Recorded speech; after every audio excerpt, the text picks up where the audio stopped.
Buenas tardes. En primera instancia es necesario presentarme. Mi nombre es Juan Esteban Vargas. Soy estudiante de la Universidad de los Andes y hago parte también de la clase de Historia de las Instituciones Jurídicas dictada por la profesora María Cristina Hernández. En esta ocasión nos enfocaremos en el texto El derecho como conjuro, fetichismo legal, violencia y movimientos sociales, de la autora egresada de la Universidad de los Andes, Julieta Lemaitre. Específicamente nos enfocaremos en el capítulo 3, denominado La Constitución de 1991 y el fin de la violencia. Precisamente el tema en cuestión es la Constitución de 1991. Siendo así, la Carta Magna apareció en su momento y así lo tituló la revista Semana como la varita mágica, ese objeto poderoso cuyo influjo lograría el fin de la violencia. Es decir, el trasfondo que las ideas de la Constitución mostraban se consolidó como el fin de la guerra. La Constitución fue proclamada en una gran ceremonia televisada el 4 de julio de 1991, donde firmaron todos los constituyentes mientras coros de jóvenes cantaban a capela Aleluya. Ese día, el presidente liberal César Gaviria levantó el estado de sitio vigente desde 1984, argumentando que las transformaciones democráticas y el fortalecimiento de las instituciones han creado un nuevo orden político propicio para que todos los colombianos vivan en paz. Siendo así, la Constitución se convirtió en símbolo de paz y por ende del fin de la violencia. Este simbolismo es de especial importancia para explicar no solo el significado cultural y emocional del proceso constituyente, sino también la convivencia de la jurisprudencia progresista de los años siguientes con una ola creciente de violencia.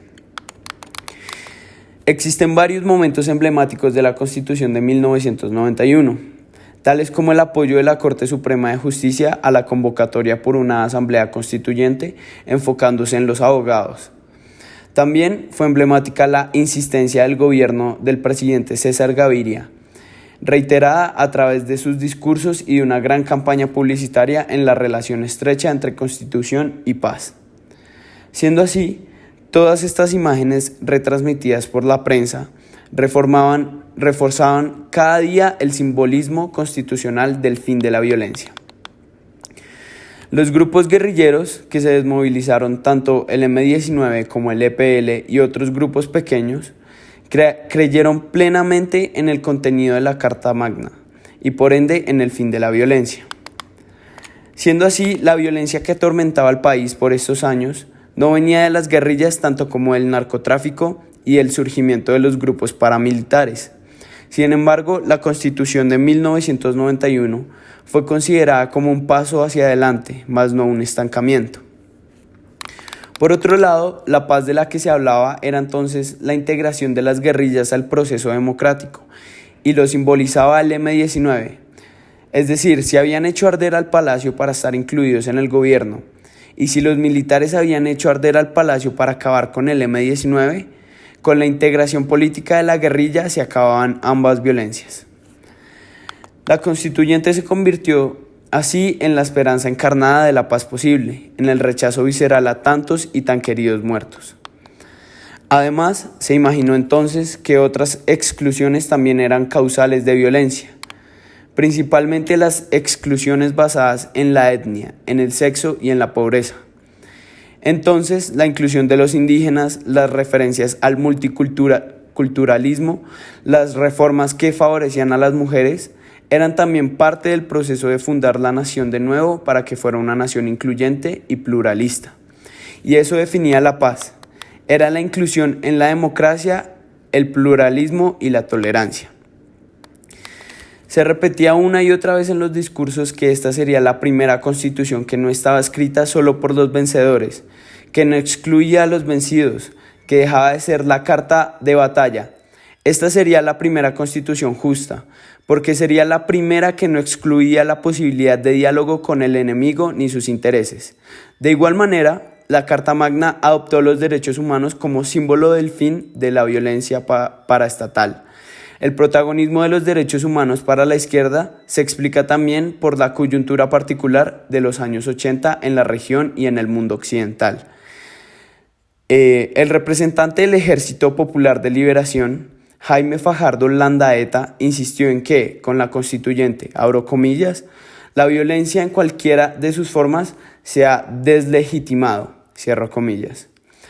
Por otro lado, Rosenberg Pavón, excomandante del M-19, anunció que, abro comillas, la nueva constitución es auténtico tratado de paz, por eso estamos aquí, cierro comillas. Sin embargo, otros constituyentes hablaron de la relación entre constitución y la violencia. El liberal Iván Marulanda, por ejemplo, dijo, abro comillas, todos los que estamos aquí nos sentamos en un sillón conquistado a sangre y a fuego, cierro comillas. Y también el conservador independiente Rodrigo Lloreda relacionó la Constitución con el fin de la violencia y directamente con el funeral de Luis Carlos Galán como el momento clave del proceso.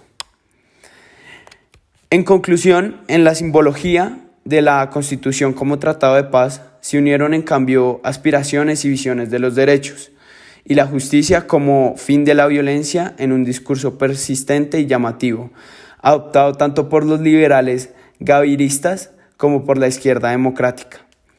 La Constitución le daría fin a la violencia porque acabaría con sus dos fuentes principales, la exclusión de los grupos minoritarios de la participación política y la disposición del Estado partidista a usar las armas contra sus enemigos. Muchas gracias.